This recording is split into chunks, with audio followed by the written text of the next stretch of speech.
South of Hudson's Bay, James Bay. And at the southern tip of James Bay, the settlement of Moose Factory. News Magazine salutes Education Week with films of an Indian residential school 500 miles north of Toronto.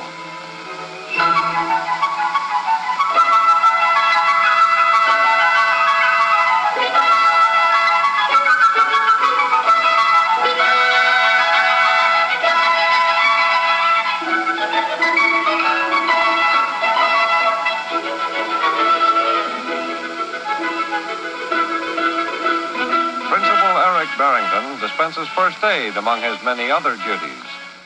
He heads one of Canada's 69 Indian residential schools, scattered in key locations as far north as the Arctic Circle. They've a total of 11,000 pupils, orphans, convalescents, those who live too far in the wilderness to get to a daily school. They learn not only games and traditions, such as the celebration of St. Valentine's Day, but the mastery of words, which will open to them the whole range of the ordinary Canadian curriculum.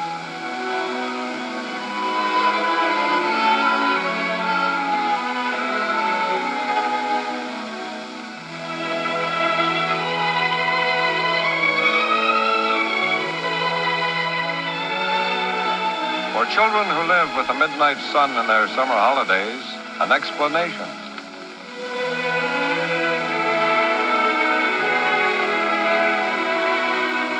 They come to school in September, go home for holidays in June. Instead of the isolation and neglect of the past, a free and equal chance for children in urban centers.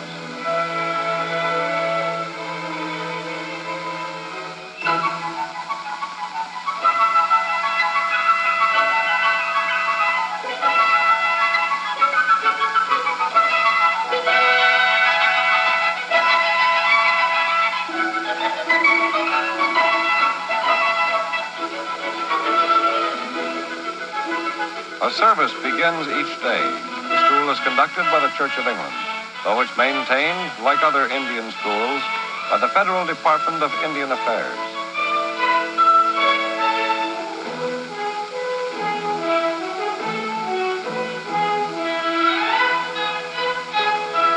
For the oldest Canadians, a new future.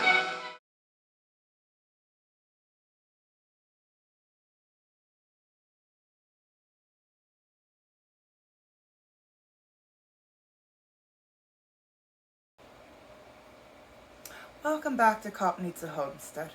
It is I, Jen, and I'd like to thank you for clicking on the first installment of Dark Maple Syrup, a series where we talk about some dark crimes and history of Canada. And happy Canada Day, we are going to talk about the Kamloops Residential School.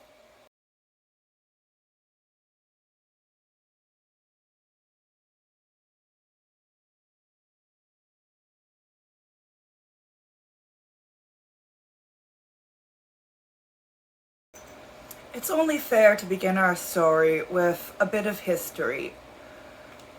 In 1534, Jacques Cartier claimed the land around the St. Lawrence River and called it Canada, after the native word Kanata. 1670, English settlements were coming up north, and then the Beaver Wars was started by the fur trade. The Iroquois Six Nations sided with the English as the tribes were made wealthy with furs and firearms. Other First Nations tribes sided with the French colonists to halt the Iroquois expansion. After 70 years of war and hundreds of First Nations lives lost, a treaty was achieved. Over decades, the First Nations people population dropped due to war and diseases brought over by the European settlers, to which they had no immunity to. During and prior to the Canadian Confederation, a 200-year period, missionary schools had existed. Canada's first residential school, the Mohawk Institute in Brantford, Ontario, ran by the Anglican Church and funded by the government, opened in 1831. The Bagot Report, released in 1844, recommended that First Nations children be removed from parents and culture to better assimilate themselves into the white European culture of the time. A systematic stripping away of rights and culture. In 1860, Ile et La Crosse opens in northern Saskatchewan, with the majority of the students being of Métis descent. 17 years later, the Indian Act is introduced. This act gave the Canadian government control over the First Nations culture and rights and education. Only status Indians were included, leaving out Métis and Inuit. In 1883, Canada's first Prime Minister, John A. Macdonald, authorized the creation of the residential school system. These schools were ran in partnership with the Anglican and Catholic churches to strip Indigenous culture from the students to better assimilate them into Western culture. By 1896, there were 40 schools in the country. In 1920, attending residential schools became mandatory for children between the ages of 7 and 16. In 1931, 80 schools were running across Canada. This was the peak. During the 1950s, Inuit children were included into the school system, and 6 schools opened in the Northwest Territories. The 60s scoop came on, where government social workers took children from families and placed them into foster care and homes. Many children losing contact with their families and cultures and identity.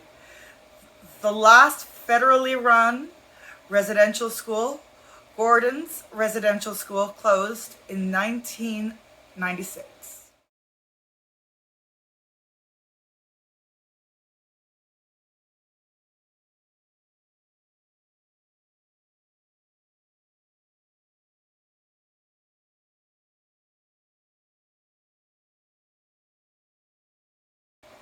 In 1889, J.D. Ross was awarded the $10,000 contract to build the Kamloops Industrial School building. The Kamloops Industrial School opened in May 1890. 3 years later, the school changed to the Kamloops Residential School. After the resignation of the first principal of the Kamloops Industrial School, Michael Hagan, in 1892, at which the government had the oblate of Mary Immaculate in charge of running the school. Following the resignation of Hagan, Father Alphonse Marie Carillon was appointed the principal of the Kamloops Residential School. Father Carillon's 1896 annual review emphasized that moral and religious education was the utmost importance of all.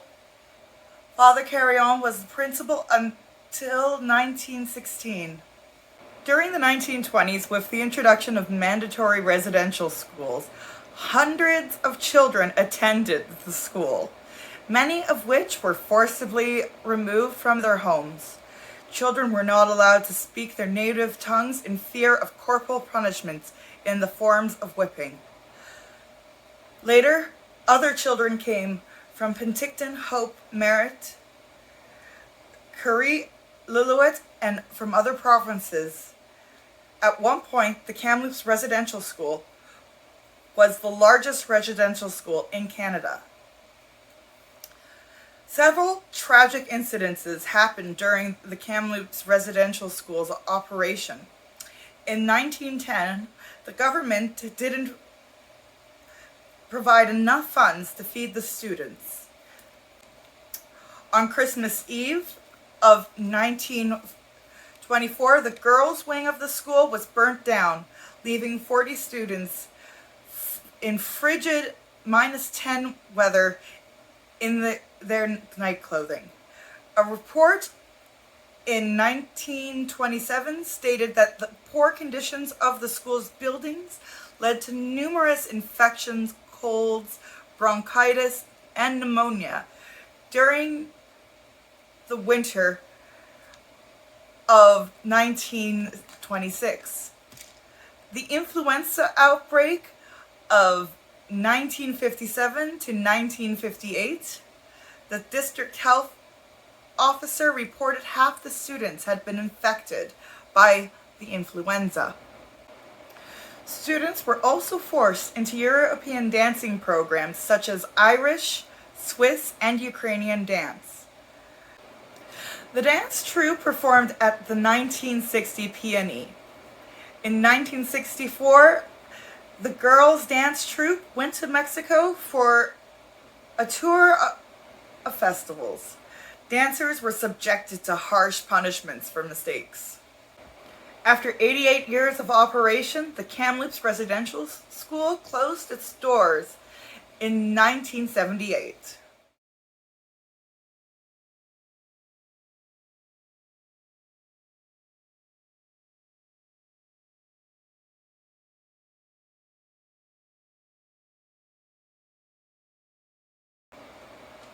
Since the closure of the Kamloops Residential School, the building and property have been handed over to the local Kamloops Secwepemc band.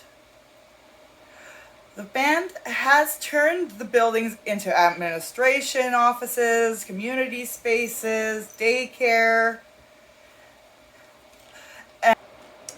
A later addition to the Kamloops Residential School, which was built in 1950, has become the wing of the museum.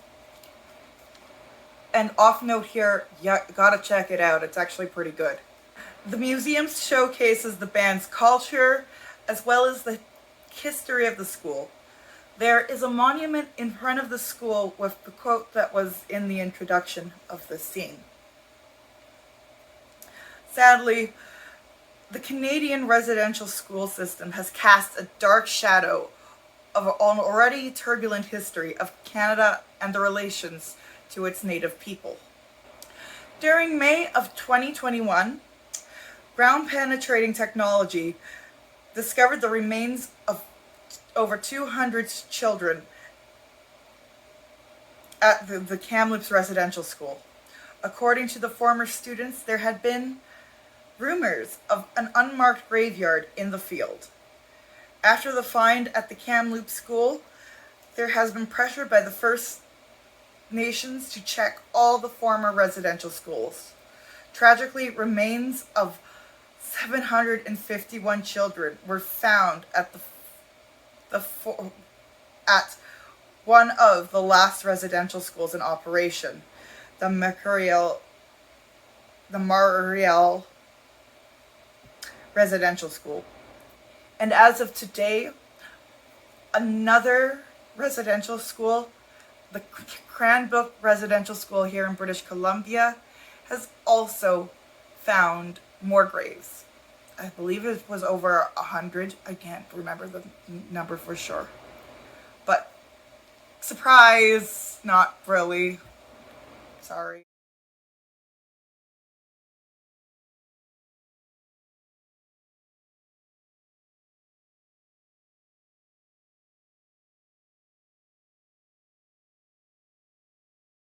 We can only wait and see what we can uncover from the past. How many skeletons is Canada hiding in its closet? And how will we as a nation teach generations of the tragic events that have happened? Thank you for watching.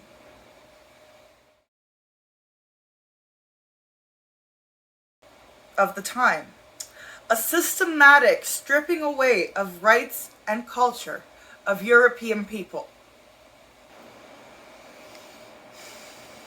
You look so hot right now. You're just like the laziest kitty right back there. So warm, I know. Oh, I feel warm.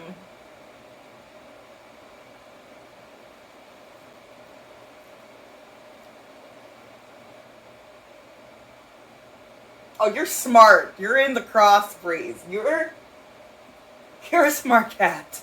She's a smart cat.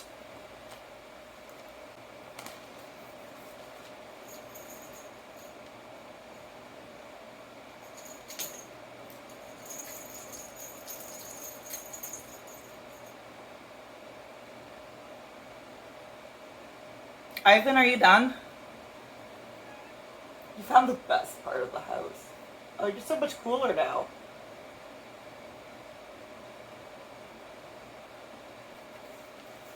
Yarr!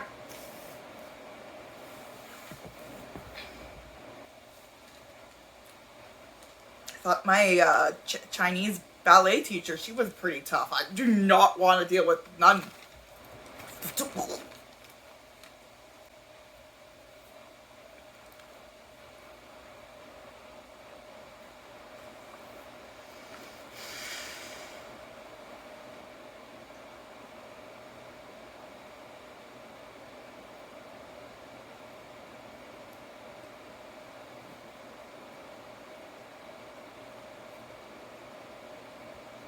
We can only wait and see to see what else has been covered up by the past.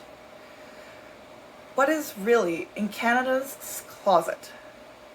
More skeletons? And how will we as Canadians go through teaching generations of how horrible this was? This whole... It just was a horrible situation, honestly. I can't... Actually wanted to throw up a little bit. It was. I'm just going to be honest. I'm not going to be all professional right now. Just, it was a little heart-wrenching to read. Especially that part where another 100... Are you serious?